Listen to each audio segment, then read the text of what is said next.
Local news about local people. This is Newslink Indiana. Hello and thank you for joining us at newslinkindiana.com. I'm Alyssa Ivinson. Residents of southern Indiana continue to dig out and survey the damage after a massive tornado hit the area over the weekend. Newslink Indiana's Jennifer Cook was in Evansville Monday. The recovery effort continues in southern Indiana after a tornado with a 43-mile path packing winds up to 200 miles per hour caused massive destruction early Sunday morning. 22 people are dead, more than 200 injured. Tuesday, word that everyone has been accounted for. Here in Vanderburgh County, just southeast of Evansville, a tornado ripped through the area in the middle of the night, leaving few with warning.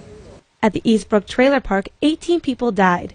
And of the 300 homes that make up the neighborhood, more than 100 homes were completely destroyed, 125 homes damaged. A lot of people at 2 o'clock in the morning are in bed, asleep, so they just didn't know, and it was like a roar. It just sounded like thunder that didn't stop. Monday, Lieutenant Governor Becky Skillman surveyed the damage along with members of FEMA. This is a community torn apart, a community blown apart. There are just so many visible signs of mothers, fathers, and children who have not only lost their lives, but others who have lost their homes and been displaced. Wednesday, Eastbrook Trailer Park residents will be allowed to return to their neighborhood to see what, if anything, is left. In Vanderburgh County, Jennifer Cook, Newslink, Indiana. Governor Mitch Daniels has declared a state of emergency for Vanderburgh and surrounding counties. Conseco may get several $1 million back. The Indiana Court of Appeals unanimously upheld a lower court's ruling in favor of Conseco in its multi-million-dollar lawsuit against Conseco founder Stephen Hilbert. The court heard the case on Ball State's campus in September when Hilbert appealed an order to repay $65 million to Conseco. Hilbert was ousted by the company in April of 2000. His spokeswoman says he plans to appeal to the Indiana Supreme Court. Tuesday, Hoosiers in 3 counties went to the polls, and for the first time, they were required to pull out their ID. Newslink Indiana's Scott Atkins tells us if the state's new law played a role in voter turnout. Thank you. What's your first name? Shirley. Shirley? Shirley Gibson was in and then back out of the Cambridge City Fire Station. That's where voters showed up to the polls to vote. But here's the catch. How's my neighbor boy today? Well, it looks like a convict. Here in a minute. Yeah. Is that me? You can't vote if you don't have an ID.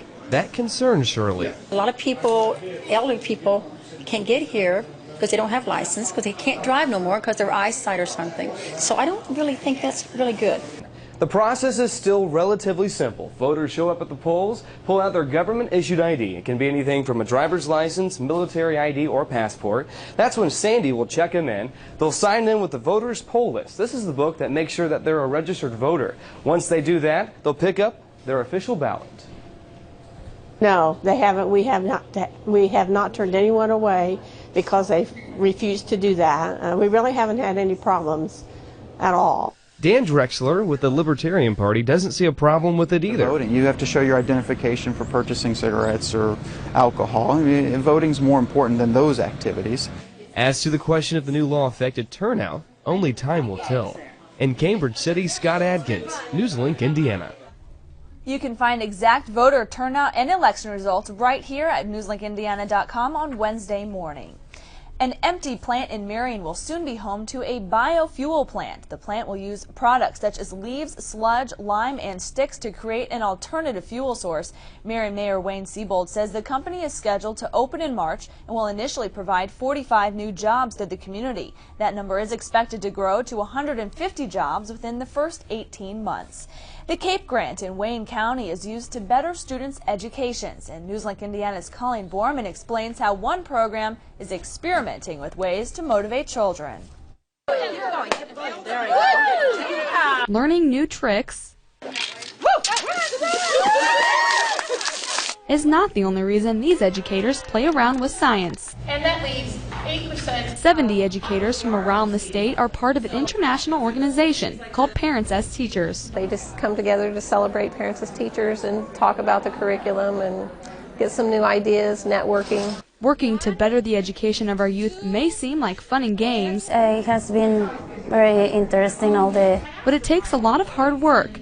These early childhood educators go from house to house, helping parents become their child's first teacher by the age of 5. Everybody in a perfect world was there.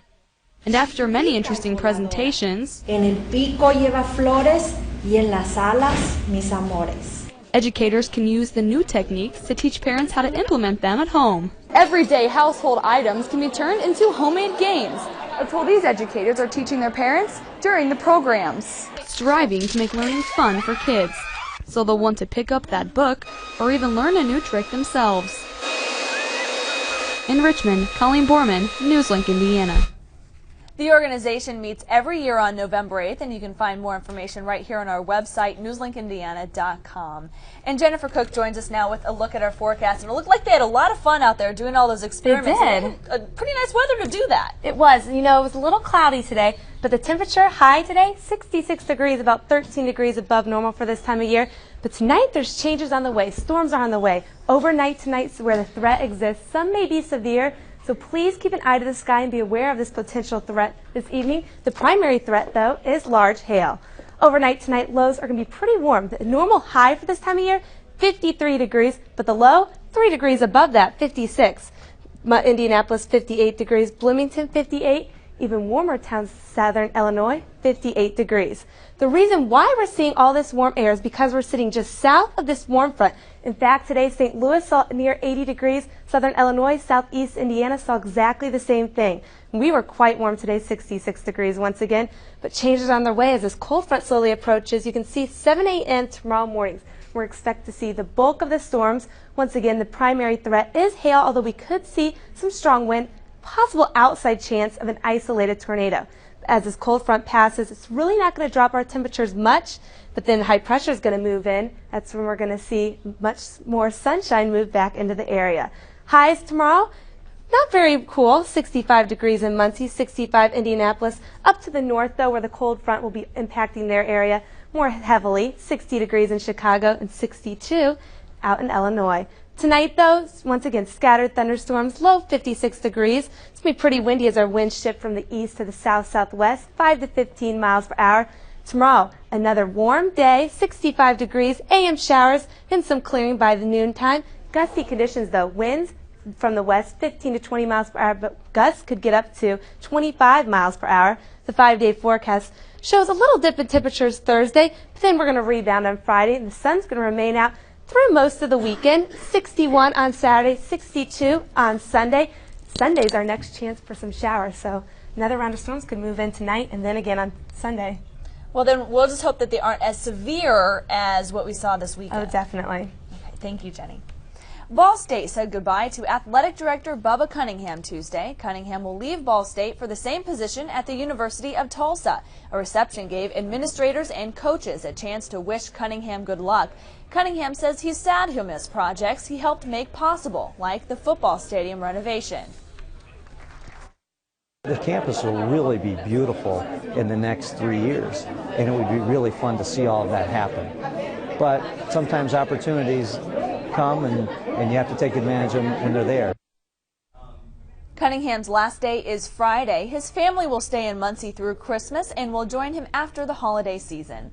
And that is Newslink Indiana. Thanks for joining us, and you can always find local news about local people 24 hours a day right here at newslinkindiana.com.